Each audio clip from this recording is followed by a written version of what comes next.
So what other roles are there, right? That you can consider if PM is not the right role for you. I think someone was asking about project management.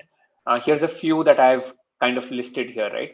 So we talked in the beginning that the job of the PM is to answer the question why, right? Why should we build something? And in some cases, you're also answering what should we build, right? The project manager, right, or the program manager is mostly answering the question of when will this get done, how can we do it faster, what is the most efficient resource optimization I can do to make this happen, right?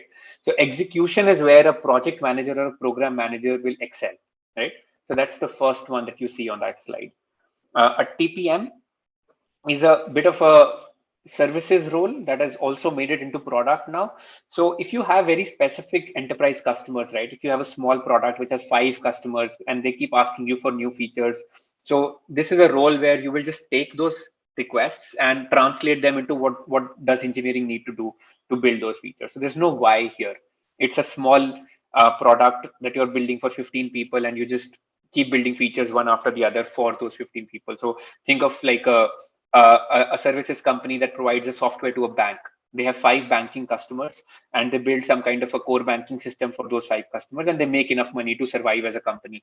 If you're these guys will typically hire TPMs because you need somebody to talk to each of the banks, figure out what's missing, and then translate that lingo into a technical lingo that your engineering can understand and build the feature that the bank is requesting you to build, right? The bottom two are also very user focused, customer focused roles, right? So PM is not the only role which is customer facing. If you look at a product marketing manager, very customer facing role. Many times we build products in a certain org in a company, but to the external organization, they are shown as a very, to the external customer, they're shown as a very different set of products. They're branded very differently, right? So one example I can give you, you've probably not heard of this product, is there's a product called Microsoft Viva, VIVA, right? So they build a bunch of different tools like Viva Connections, Viva Goals, etc., etc. All of these tools are built by completely different teams within Microsoft, right?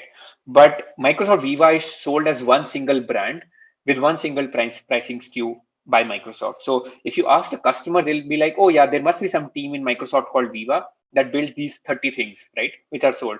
But each of those 30 things are built by entirely different organizations which have nothing to do with each other, right? So the product teams are very different. The branding and pricing and how do you position it as a SKU in the market, those things are generally very different. So that is what a product marketing manager would kind of figure out.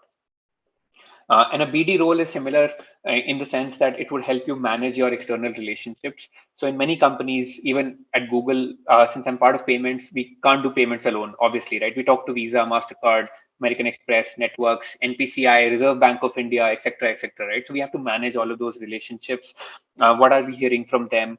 How does that impact our user experience and our product? So all of that is handled by a business development manager. So that's the BD role in many of these companies.